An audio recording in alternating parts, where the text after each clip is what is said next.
এ হামজা, তাড়াতাড়ি করে তুমি মক্কায় যাও, যায়া ভাতিজা রক্তের বদলা নেও। আমির হামজা হরিণীর কাছ থেকে খবর পায়া তিনি মক্কায় আসলেন। আইসে দৌড় দিয়া নবীর ঘরে ঢুকলেন। ঘরে ঢুকার আগে তিনি আওয়াজ পাইলেন, কান্নার আওয়াজ। আম্মা জান খাদিজাতুল কুবরা রাদিয়াল্লাহু তাআলা আনহা তিনি কাঁদেন। আম্মা জান কাঁদতেছেন আর বলতেছেন, আজ আমার স্বামী এতিম, আমার স্বামীর কেউ নাই, বিদায় আজকে আবু জাহেল আমার স্বামীরে মারলো। আমার স্বামীর বুঝি কেউ নাই, আমার স্বামীর পক্ষে একটু সাহায্য করার মতো বুঝি মক্কায় কেউ নাই। কইয়া আম্মা জান খাদিজাতুল কুবরা কাঁদতেছেন। ওই মুহূর্তে আমির হামজা ডুইকে বলেন, খাদিজা থামো, মুহাম্মদ নিঃস্ব অসহায় হয়ে যায় নাই, মুহাম্মদের চাচা হামজা এখনো দুনিয়ায় জীবিত। কি হয়েছে বলো বাবা, কি হয়েছে বল, মুহাম্মদ বল কি হয়েছে। কয়বার চাচাকে বড় আশা নিয়ে দাওয়াত দিয়েছিলাম, বিনিময়ে আমার মাথায় আঘাত। আমির হামজা আর দেরি করলেন না, সাথে সাথে হুঁশ ফিরে আসলো। এই খবর তো আমাকে কেউ মানুষে দেয় নাই, আমাকে খবর দিয়েছে কে ভাতিজা জানুনি? আমাকে খবর দিয়েছে জঙ্গলের একটা হরিণ। জঙ্গলের ওই হরিণ আমাকে পাঠাইছে। সাথে সাথে আমির হামজা তলোয়ার হাতে নিয়ে আবু জাহেলের আবু জাহেলের সেই বন্ধু বান্ধব নিয়ে আড্ডা দিতেছে। ওই আড্ডাখানায় যাইয়েই আমির হামজা হাজির। ডাক দিয়ে উঠলেন, এরে আবু জাহেল শুন, এসে গেছি আমি হামজা। মনে করেছ আমার ভাতিজা এতিম, বুঝি তার কেউ নাই? আরে মুহাম্মদের চাচা হামজা এখনো মরে যায় নাই। আমার ভাতিজার অপরাধ কি? তোর কোনো ডাকাতি করেছে, তোর কোনো ক্ষতি করেছে? কয় না, কোনো ক্ষতি করে নাই, কোনো মানুষের ক্ষতি আমার ভাতিজা করে না, করে নাই। তাহলে অপরাধ কি? তুই আমার ভাতিজার গায়ে কেন মারলি? এই কথা বলা মাত্রই, বইলেই দেরি নাই, আমির হামজা তলোয়ারের বাট দিয়া আবু জাহেলের মাথায় মারলেন। সাথে সাথে মাথা থেকে রক্ত ফিনকি দিয়া বের হতে লাগলো।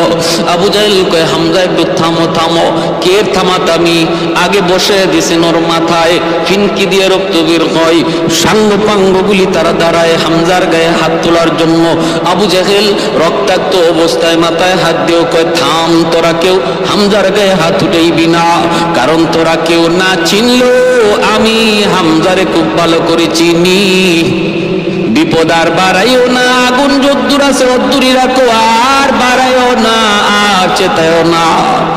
ভাইয়েরা বন্ধুরা, এরপরে আমির হামজা বলেন, তাহলে আরেকটা কথা শুন, আমার ভাতিজা ইসলাম ধর্মের দাওয়াত দেওয়ার কারণে, ইসলাম ধর্মের দাওয়াত দেই, এটাই যদি তার অপরাধ হয়, তাহলে আজকে ভরা মজলিসে তোরা শুনে নে রে, আমি মুহাম্মদের চাচা হামজা কথা দিলাম, এখন থেকে আমি আমার ভাতিজার ধর্ম ইসলাম ধর্ম গ্রহণ করে নিলাম। তিনি কালেমা পড়ে মুসলমান হয়েছেন। আল্লাহর নবী, রহমতের নবী, এই খবর পেয়ে নবীজির বুকের সাহস বেড়ে গেল। নবী বলতেছেন, চাচা যান, আমার মাথার আঘাতের কথা ভুলে গেছি, আমার মনে কোনো কষ্ট নাই, আমার চাচাকে আমি আমার সাথে পেয়ে গেছি। এই আবু জাহেল বদরের ময়দানে টার্গেট লইল দুইটা ছোট্ট বালক, 10 বছর 12 বছরের দুই ভাই। নবীর সাহাবী আব্দুর রহমান ইবনে আউফ রাদিয়াল্লাহু তাআলা আনহুকে বদরের ময়দানে যাইয়া তারা ডাক দিয়া কই, ইয়া আম্মি আরিনি আবা জাহেল, চাচা যান আবু জাহেল কোনটা একটু দেখা দেন। আব্দুর রহমান ইবনে আউফ রাদিয়াল্লাহু তাআলা আনহু কয়, এ বেটা, তোমরা আবু জাহেলকে দিয়ে কি করবা? দুই ভাই কই, চাচা যান, আমরা সিদ্ধান্ত নিয়েছি, আমরা ছোট্ট মানুষ, বেশি কাম করতে পারবো না, বেশি টার্গেটও নিতে পারবো না, টার্গেট আমরা দিব একজন।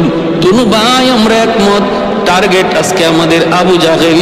হয় বদরের ময়দানে আমরা জীবিত থাকবো, নতুবা আবু জাহেল জিন্দা থাকবে।